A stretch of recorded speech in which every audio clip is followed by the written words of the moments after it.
ক্ষমতাচ্যুত প্রধানমন্ত্রী শেখ হাসিনাকে গ্রেপ্তার করতে ইন্টারপোলের মাধ্যমে রেড অ্যালার্ট জারি করা হয়েছে বলে জানিয়েছেন আইন উপদেষ্টা আসিফ নজরুল। বিকেলে সচিবালয়ে আয়োজিত সংবাদ সম্মেলনে সাংবাদিকদের প্রশ্নের জবাবে একথা জানান তিনি। শেখ হাসিনাকে ভারত ফেরত না দিলে সেটি প্রত্যর্পণ চুক্তির লঙ্ঘন হবে বলেও জানান আইন উপদেষ্টা।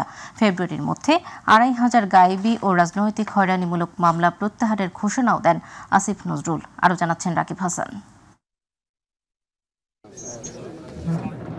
সচিবালয়ে আইন মন্ত্রণালয়ের সভাকক্ষে আয়োজিত সংবাদ সম্মেলনে সমসাময়িক বিষয় নিয়ে কথা বলেন আইন উপদেষ্টা আসিফ নজরুল। তিনি জানান, দেশের ২৫ জেলায় ২৫০০ গায়েবী মামলা চিহ্নিত করেছে অন্তর্বর্তীকালীন সরকার, যা প্রত্যাহার করা হবে ফেব্রুয়ারির মধ্যে।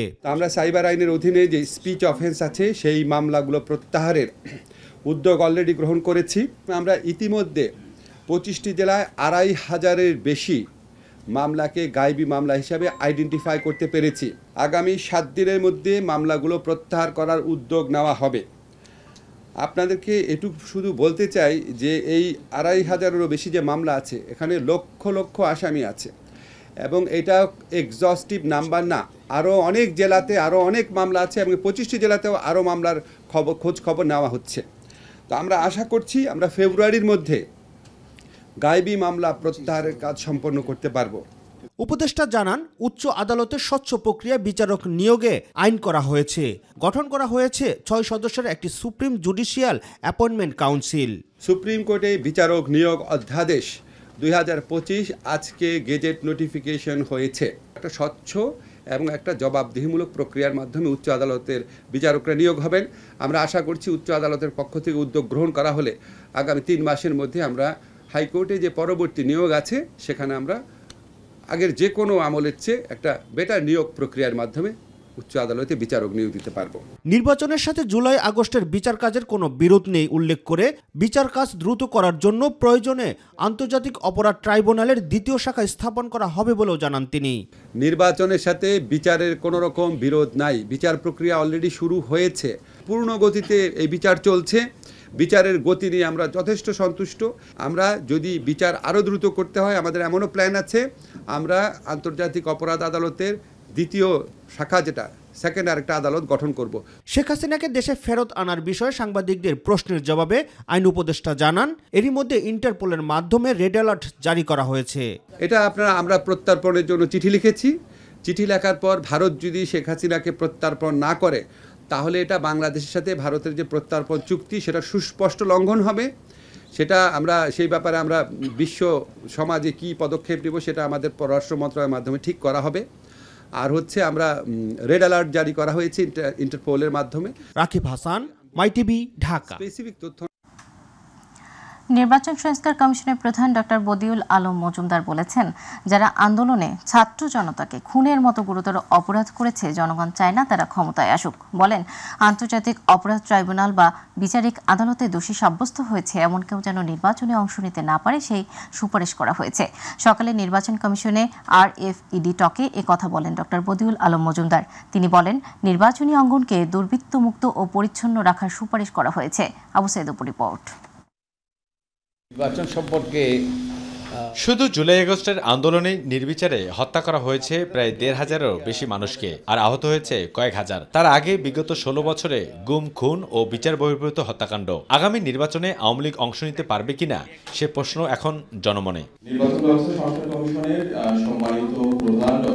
নির্বাচন কমিশন বিটে কর্মরত সাংবাদিকদের সংগঠন আয়োজিত RFED টকে সাংবাদিকদের মুখোমুখি হন নির্বাচন ব্যবস্থা সংস্কার কমিশনের প্রধান বদিউল আলম মজুমদার। তিনি বলেন, গুম, খুন সহ যারা গুরুতর মানবতাবিরোধী অপরাধের সাথে যুক্ত ছিলেন তারা যেন নির্বাচনে অংশগ্রহণ করতে না পারে সেই সুপারিশ করা হয়েছে সংস্কার কমিশনের পক্ষ থেকে। আমরা যেটা করার চেষ্টা করেছি মোটা দাগে, সেটা হলো আমরা আমাদের নির্বাচনী অঙ্গনকে দুর্বৃত্তমুক্ত পরিচ্ছন্ন করার চেষ্টা করেছি। আমরা সুস্পষ্টভাবে অনেকগুলো প্রস্তাব করেছি, যেমন আমরা যারা ঘুরে ভয়াবহ ভূমিকা পালন করেছে তারা যেন নির্বাচনী অঙ্গন থেকে বিচারিত হয়। তিনি আরো বলেন, নির্দলীয়ভাবে স্থানীয় সরকার নির্বাচন চায় নির্বাচন ব্যবস্থা সংস্কার কমিশন। লেজুর ভিত্তিক ছাত্র শিক্ষক রাজনীতি ও রাজনৈতিক দলগুলোর বিদেশি শাখা বন্ধ সহ দলগুলোর অভ্যন্তরে গণতন্ত্র সুসংগত করা সহ নানা সুপারিশের কথা জানান তিনি। যে গত 3টা নির্বাচন কমিশন তাদের সাংবিধানিক দায়িত্ব পালনে তারা ব্যর্থ হয়েছে। সংবিধান আমাদেরকে ওই যে কোন একটা মাহমুদুর রহমানের বইতে আছে, আমাদের সংবিধান সুষ্ঠু নিরপেক্ষ নির্বাচনের বাইরে কোনো কিছুর কথা ওই যে আমাদের সংবিধানের আওতায় এটা ভাবাও যায় না। তো তারা সুষ্ঠু নিরপেক্ষ নির্বাচন করার ব্যাপারে ব্যর্থ হয়েছে এবং সুষ্ঠু নিরপেক্ষ নির্বাচন এবং গণতন্ত্র এটা আমাদের সংবিধানের মৌলিক কাঠামোর অংশ, বেসিক স্ট্রাকচার যেটাকে বলে। এবং একই সাথে তারা শপথ করেছে এবং শপথ ভঙ্গ করেছে। তো এই জন্য আমরা বলেছি একটা কমিশন গঠন করা। গেল 14, 18 এবং 24-এর নির্বাচন নিয়ে নির্বাচন কমিশন সাংবিধানিক যে দায়িত্ব পালনে ব্যর্থ হয়েছে তাদেরকে বিচারের আওতায় আনার জন্য তদন্ত কমিশনে সুপারিশ করেছে নির্বাচন ব্যবস্থা সংস্কার কমিশন। 2014, 2018, 2024-এর মতো ঘটনা ঘটে, নির্বাচনটা সঠিক হবে না এইরকম যদি সম্ভাবনা দেখা যায়, নির্বাচন কমিশন যেন রাষ্ট্রপতির মাধ্যমে সুপ্রিম কোর্টের আপিল বিভাগের তারা নির্দেশনা নিতে পারে, যাতে তারা ওই যে একটা বিতর্কিত নির্বাচন অনুষ্ঠান করে আমাদের গণতান্ত্রিক ব্যবস্থাটাকে ধ্বংস করে না দেয়। প্রার্থীরা তাদের প্রচারণায় কোনো পোস্টার ব্যবহার করতে পারবে না, এমন সুপারিশ করা হয়েছে সংস্কার কমিশন প্রধানের পক্ষ থেকে। সব সমস্যার সমাধান আমরা করতে পারবো না। অবু সেতপু, মাই টিভি, ঢাকা। কিছুটা ভুল ত্রুটি থাকলেও অন্তর্বর্তী সরকারকে আরও কিছুদিন সময় দিতে চায় বিএনপি। দলটির মহাসচিব মির্জা ফখরুল ইসলাম আলমগীর জানান, অতি বিপ্লবী হয়ে দেশের নৈরাজ্য সৃষ্টি করা যাবে না। জাতীয় প্রেসক্লাবে জিয়া স্মৃতি পাঠাগারের যুগপূর্তি উপলক্ষে গ্রন্থ আড্ডায় এসব কথা জানান মির্জা ফখরুল। এদিকে যশোরে এক মতবিনিময় সভায় বিএনপির স্থায়ী কমিটির সদস্য আমির খসরু মাহমুদ জানান, সংস্কারের ব্যাপারে কারো কাছ থেকে ছবক নেওয়া লাগবে না বিএনপির। SM আরিফের রিপোর্ট। যশোর চেম্বার অব কমার্সের আয়োজনে খুলনা বিভাগের অর্থনীতি পুনরুদ্ধারে রাজনৈতিক অঙ্গীকার শীর্ষক এই মতবিনিময় সভা। প্রধান অতিথির বক্তব্যে বিএনপির স্থায়ী কমিটির সদস্য আমির খসরু মাহমুদ জানান, স্বাধীনতার পর দেশে যে সংস্কার হয়েছে তার 90 ভাগই করেছে বিএনপি। বিএনপি একমাত্র দল যেটা বাংলাদেশ স্বাধীন হওয়ার পর থেকে 90% সংস্কার যা করা হয়েছে সেটা বিএনপি করেছে বাংলাদেশে। সুতরাং বিএনপিকে সংস্কারের ব্যাপারে কারো কাছ থেকে সবক নেওয়ার দরকার হবে না ইনশাআল্লাহ। এদিকে জাতীয় প্রেস ক্লাবে জিয়া স্মৃতি পাঠাগারের যুগপূর্তি উপলক্ষে গ্রন্থ আড্ডায় বিএনপি মহাসচিব মির্জা ফখরুল ইসলাম আলমগীর জানান, অভিজ্ঞতা না থাকায় কিছুটা ভুল ত্রুটি হচ্ছে অন্তর্বর্তী সরকারের। আমাদের প্রত্যাশা অনেক, কিন্তু ধৈর্য একেবারেই কম। এই তো মাত্র কয়েকটা মাস হয়েছে, এর মধ্যে সব পাগল হয়ে গেছি আমরা। এবং দেখেন আমাদের এই সরকার অনেক ভুল ত্রুটি করছে, ভুল তো করবেই, তারা তার সরকারে ছিল না, রাজনীতি করেনি, রাজনীতির বিষয় তারা অতটা জানেও না, বোঝেও না, তাই না? তো তাদেরকে তো সেই সময়টুকু সুযোগ দিতে হবে। প্রতিদিন আপনার এখন বার হচ্ছে আপনার মিছিল, দাবি দাওয়া সব বেড়ে গেছে। একদিন কোথায় ছিলে বাবা? ন্যূনতম সংস্কার করে নির্বাচন দিতে হবে উল্লেখ করে বিএনপি মহাসচিব বলেছেন, অনির্বাচিত সরকারের চেয়ে নির্বাচিত সরকারের গ্রহণযোগ্যতা বেশি। ন্যূনতম যে সংস্কারটা প্রয়োজন সেটা করে নিয়ে নির্বাচিত করলে সমস্যাটা অনেকটা সমাধান হবে। SM আরিফ, মাই টিভি, ঢাকা। আগে গণহত্যার বিচার হবে, তারপর দেশের মানুষ বিবেচনা করবে আওয়ামী লীগ নির্বাচনে অংশ নিতে পারবে কিনা, এমন মন্তব্য করেছেন জামায়াত ইসলামীর আমির ডাক্তার শফিকুর রহমান। বরিশালে জামায়াতের কর্মী সমাবেশে তিনি এ মন্তব্য করেন। জামায়াত আমির বলেন, আওয়ামী লীগ কোনো রাজনৈতিক দল নয়, একটি গণহত্যাকারী সিন্ডিকেট। ইউসুফ আলী রিপোর্ট।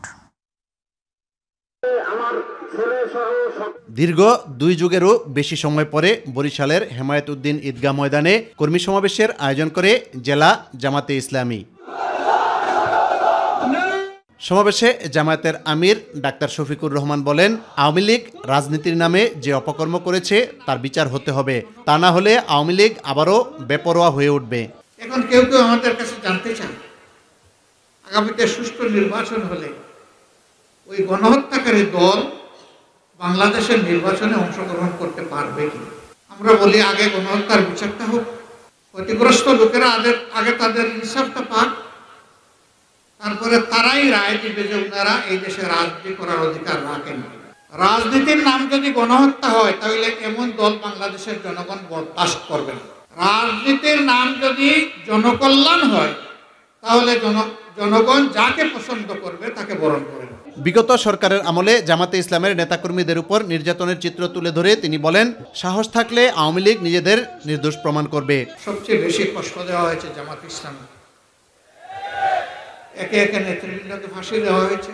কোরআনের পাকে দেলোয়ার হোসেন সাইদি রাহিমাহুল্লাহ সহ লোকগুলাকে মৃত্যুর দিকে ঠেলে দেওয়া হয়েছে।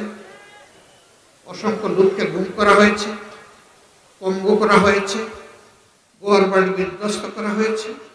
আমাদের সবগুলা অফিস তাদের পুরা সময় জুড়ে তালাবদ্ধ করে আমাদের নিবন্ধন কেড়ে নিয়েছে। শেষ পর্যন্ত দিশাহারা হয়ে রাজনৈতিক আত্মহত্যার 4 দিন আগে আমাদেরকে নিষিদ্ধ করে। আওয়ামী লীগ প্রমাণ করেছে তারা কোনো রাজনৈতিক দল নয়, বরঞ্চ গণহত্যাকারী একটা সিন্ডিকেট। আমরা যা বললাম আওয়ামী লীগ আদালতে গিয়ে তা প্রমাণ করুক যে আমাদের কথা সত্য না মিথ্যা। ইউসুফ আলী, মাই টিভি। নিম্নবিত্ত মানুষের জন্য ট্রাকে কম দামে পণ্য বিক্রির জন্য বিশেষ ওএমএস কার্যক্রম আপাতত বন্ধ করার সিদ্ধান্ত নিয়েছে সরকার। ক্রয় সংক্রান্ত উপদেষ্টা কমিটির বৈঠকে এই সিদ্ধান্ত হয়েছে বলে জানিয়েছেন অর্থ উপদেষ্টা সালেহ উদ্দিন আহমেদ। এই কার্যক্রমের সুবিধাভোগী ছিল প্রায় 8 লাখ মানুষ। সচিবালয়ে ক্রয় সংক্রান্ত উপদেষ্টা কমিটির বৈঠক অনুষ্ঠিত হয়। এতে সভাপতিত্ব করেন অর্থ উপদেষ্টা। অর্থ উপদেষ্টা বলেন, গত ডিসেম্বর পর্যন্ত বিশেষ ওএমএস এর সময়সীমা ছিল, সেটি আর না বাড়ানোর সিদ্ধান্ত হয়েছে। তিনি বলেন, কার্ডের মাধ্যমে সাশ্রয়ী মূল্যে দেয়া সাধারণ ওএমএস কার্যক্রম চলবে।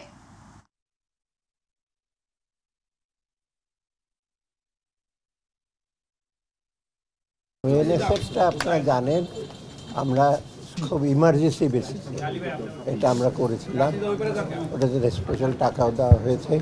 ওটা সাকসেসফুলি ওটা ইমপ্লিমেন্ট করা গেছে ঢাকা, চিটাগাং এবং নানান জায়গায় প্রায় 8 লক্ষর বেশি লোক ওরা কাভার করেছে। আপাতত ডিসেম্বরে আমরা এটা স্থগিত করলাম, কারণ বাজারে মোটামুটি সাপ্লাই এসছে। অথবা এটাও একটা জিনিস। বিশ্ব অর্থনৈতিক ফোরাম WF এর বার্ষিক বৈঠকে যোগ দিতে 4 দিনের সরকারি সফরে সুইজারল্যান্ডের দাভোসে পৌঁছেছেন প্রধান উপদেষ্টা অধ্যাপক ডক্টর মোহাম্মদ ইউনূস। সফরে প্রধান উপদেষ্টা সংযুক্ত আরব আমিরাতের প্রধানমন্ত্রী শেখ মোহাম্মদ বিন রশিদ আল মাকতুমের কন্যা Sheikh Latifa bint Mohammed bin Rashid Al Maktoum, German chancellor Olaf Scholz, ফিনল্যান্ডের প্রেসিডেন্ট আলেকজান্ডার স্ট্যাব, বেলজিয়ামের রাজা ফিলিপ এবং থাই প্রধানমন্ত্রী পাইংটন সিনাওয়াত্রার সঙ্গে বৈঠক করবেন। ওয়ার্ল্ড ইকোনমিক ফোরামে বাংলাদেশ নিয়ে একটি পৃথক সংলাপ অনুষ্ঠিত হবে, যেখানে ব্যবসায়ী নেতা এবং বিভিন্ন আন্তর্জাতিক সংস্থার প্রধান নির্বাহীরা যোগ দেবেন। চীনের প্রধানমন্ত্রী ইয়াং ইর সঙ্গে বৈঠক করেছেন পররাষ্ট্র উপদেষ্টা মোহাম্মদ তৌহিদ হোসেন। মঙ্গলবার বেইজিংয়ে তারা এই দ্বিপক্ষীয় বৈঠকে বসেন। চীনের পররাষ্ট্রমন্ত্রী ওয়াং ইর আমন্ত্রণে সোমবার সে দেশে সফরে যান পররাষ্ট্র উপদেষ্টা। পররাষ্ট্র উপদেষ্টার চীন সফরে বাংলাদেশ ও চীনের কূটনৈতিক সম্পর্কের 50 বছর পূর্তিতে বিভিন্ন কর্মসূচি নিয়ে আলোচনা হওয়ার কথা রয়েছে। পররাষ্ট্র উপদেষ্টা বেইজিং সফর শেষে সাংহাই যাবেন। 3 দিনের সফর শেষে আগামী 24 জানুয়ারি পররাষ্ট্র উপদেষ্টা দেশে ফিরবেন তিনি। এবারে মাই টিভি বিশেষ।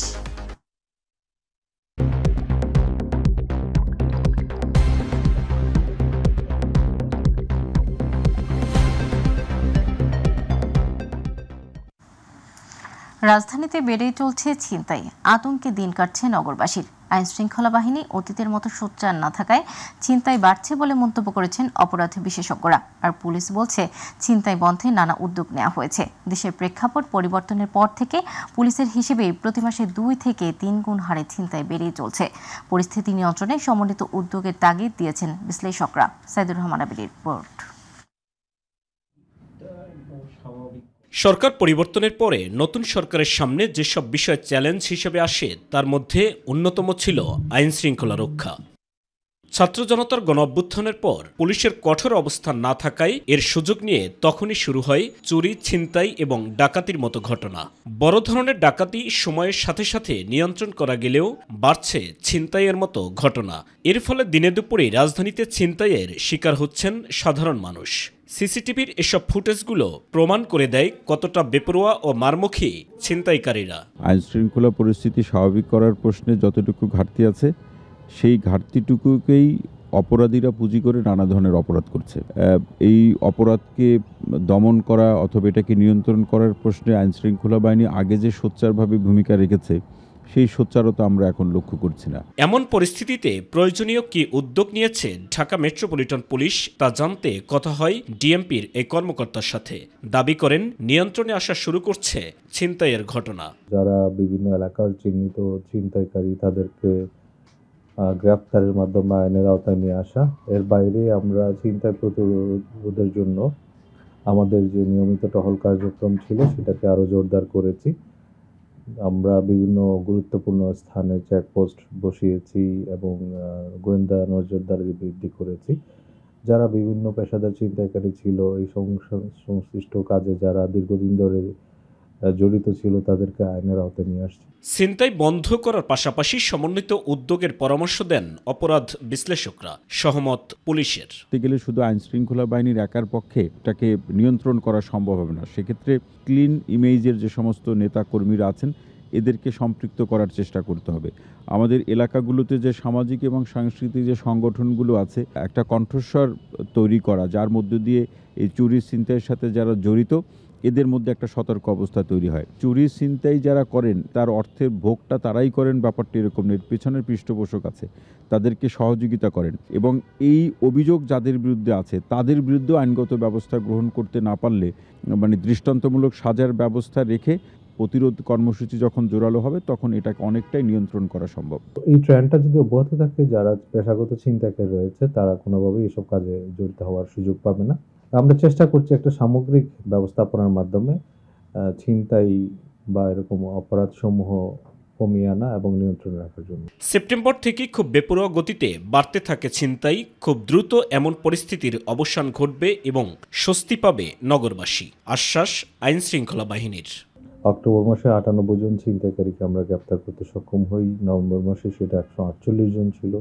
ডিসেম্বর মাসে ছিল 564 জন এবং জানুয়ারিতে ইতিমধ্যে প্রায় সংখ্যা 400 জনের উপরে চলে গেছে। সাইদুর রহমান আবির, মাই টিভি, ঢাকা।